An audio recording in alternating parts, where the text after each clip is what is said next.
ఏం పని చేస్తున్నాము? प्रतिदिन जागने के बाद हम क्या करते हैं? ఎప్పుడు కోపంతోనే లేస్తున్నాము, కొట్లాడుతూనే లేస్తున్నాము. हम क्रोध के साथ जागते हैं और हम झगड़ना शुरू कर देते हैं। ఈనాడు తల్లిదండ్రులు కూడా అదే స్థితిలోనే ఉంటున్నారు. आज माता पिता की यही स्थिति है। ఇంట్లో బిడ్డలు లేచేటప్పటికి తల్లిదండ్రులు పోట్లాడుతూ ఉంటారు. जब बच्चे जागते हैं वे माता पिता को झगड़ते हुए देखते हैं। ఈ పోట్లాడుతూ పిల్లలు లేచేటప్పటికి కొట్లాడుతూ వస్తారు. यह देखकर बच्चे भी जागकर झगड़ने लगते हैं।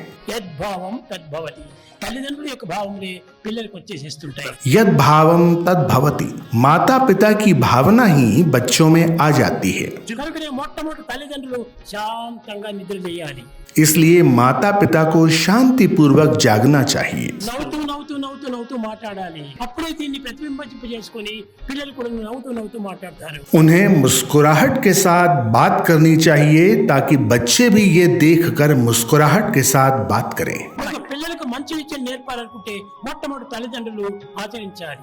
इसलिए यदि तुम बच्चों को अच्छी सीख देना चाहते हो तो पहले माता पिता को वैसा ही आचरण करना चाहिए। ఎలాంటి పరిస్థితుల్లో అయినా కూడా మనలో దేశానికి ఏమాత్రం అవకాశం ఇవ్వకూడదు. कोई भी परिस्थिति क्यों न आए कभी भी द्वेष को जरा भी स्थान मत दो। కొన్ని కష్టాలు వస్తుంటాయి, कठिनाइयां आती हैं, కొన్ని దుఃఖాలు వస్తుంటాయి. दुख आते हैं, వచ్చినా కూడా మనం దాన్ని లెక్క చేయకూడదు. उनकी तरफ ध्यान मत दो। ఏం చెప్పాను మొట్టమొదట? भगवान ने शुरू में क्या कहा? అహం ఏతత్ నా అన్నాను. అహం ఏతత్ నా, నేను ఈ దేహం కాదు. अहम एतत् ना, मैं देह नहीं हूँ। అహం ఆత్మను. अहम यानी मैं आत्मा हूँ। ఏతత్ నా నా నా, నేను ఈ దేహాన్ని కాదు. ये तत् ना यानी मैं देह नहीं हूँ। దీన్ని ఆధారం చేసుకుంటే నేను ఈ దేహం కాదు. तुम इस बोध को अपने जीवन का आधार बना लो, मैं देह नहीं हूँ। దేహానికి సంభవించినటువంటి బాధలు కష్టములు మంది కాదు. तब कष्ट और दुख जो शरीर से संबंधित हैं वो तुमसे जुड़ नहीं पाएंगे। ఆ విధంగా దీన్ని సాధించాలి. इस तरह से किसी को अपने सच्चे स्वरूप की पहचान करनी चाहिए। దీనికి అందరికీ తెలుసు. నేను చేసి మీకు చూపిస్తున్నాను. तुम सभी जानते हो भगवान बाबा क्या करते हैं और हमें करके दिखाते हैं। ఇది దేహము, ये देह है కానీ ఐఎమ్ నాట్ బాడీ. किंतु मैं देह नहीं हूँ, ఐఎమ్ ఆత్మ. मैं आत्मा हूँ। అనుకున్నప్పుడు ఈ దేహానికి సంబంధించిన బాధలు ఏవి కూడా నేను లక్ష్యం చేయను. अतः इस देह को होने वाला कोई भी कष्ट कभी भी उन्हें कष्ट नहीं देगा। ఎన్ని విధములైనటువంటి బాధలు వస్తుంటాయి దేహానికి.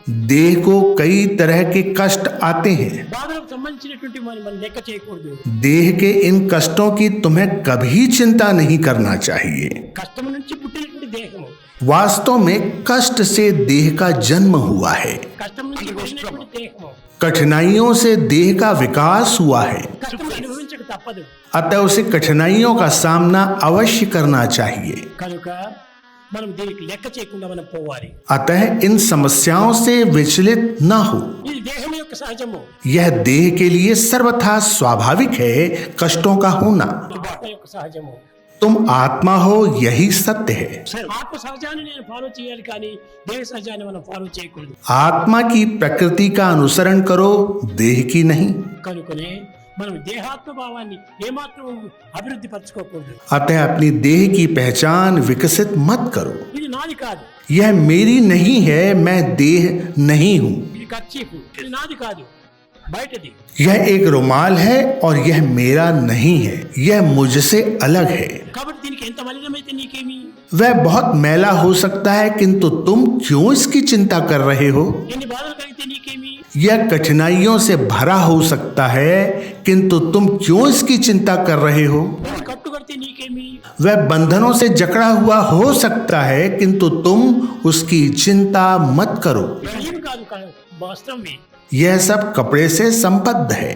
అదే రీతిగానే ఈ దేహంకు వచ్చినటువంటి బాధలు దేహమే కానీ నీవి కాదు. उसी तरह देह को आने वाले सभी कष्ट देह से संबद्ध हैं किंतु तुम्हारे सच्चे स्वरूप यानी आत्मा से नहीं। దేహము పాంచభౌతికము, देह 5 इंद्रियों से बनी हुई है, దేహము కూలక తప్పదు ఎప్పుడు. उसका कभी ना कभी पतन होना तय है। దేహి నిరామయుండు, अंतः निवासी आत्मा स्थायी है। ప్రవర్తింపక దేహి చావు పుట్టుకలు మోహ నిబంధ బంధనల ముద్దలు లేవు. अंतरात्मा यानी आत्मा का कोई जन्म या मृत्यु, कोई प्रारंभ या अंत या कोई बंधन या आसक्ति नहीं है. నిజము చూడ ఆ దేహియే దేవదేవుడు.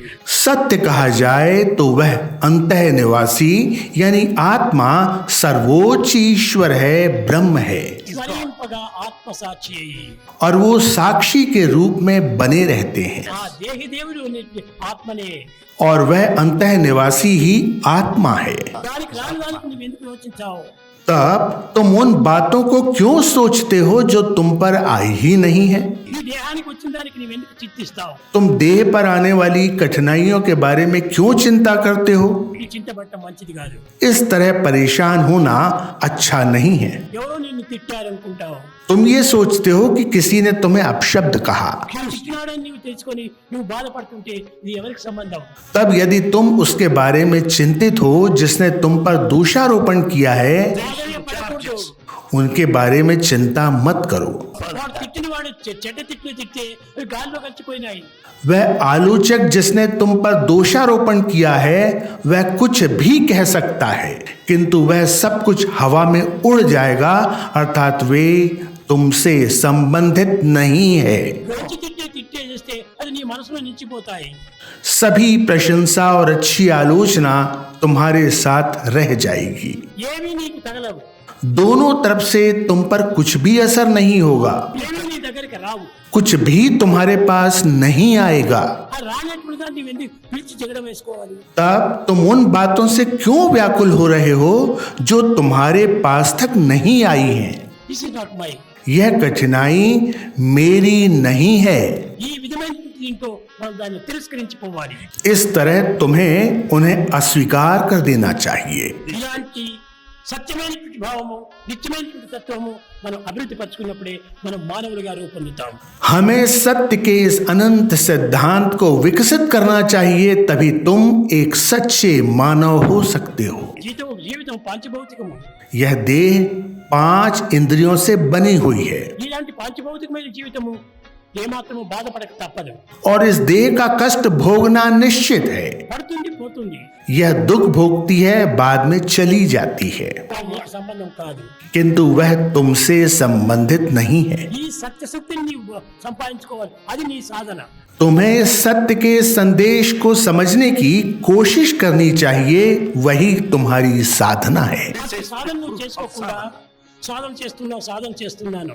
तुम कहते हो कि तुम साधना करते हो. ఏమి సాధన? साधना क्या है?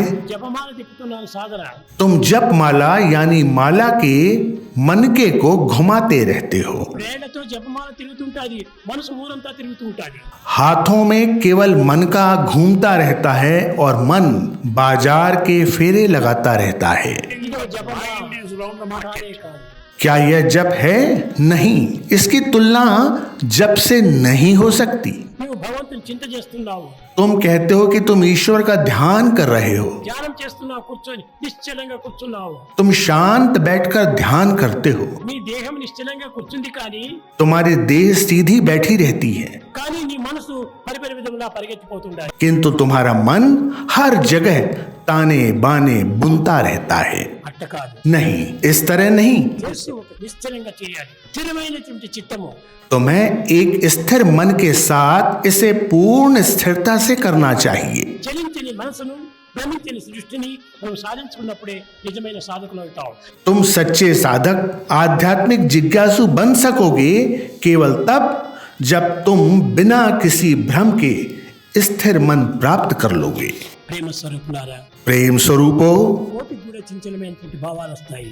बंदर भी स्थिर विचार रख सकता है, కానీ అది వచ్చినా కూడా క్షణంలో దాన్ని మార్పు చేసుకుంటుంది. किंतु वह एक क्षण में अपने विचारों को बदल सकता है. అది మంకీ కాదది, మ్యాన్ కైండ్.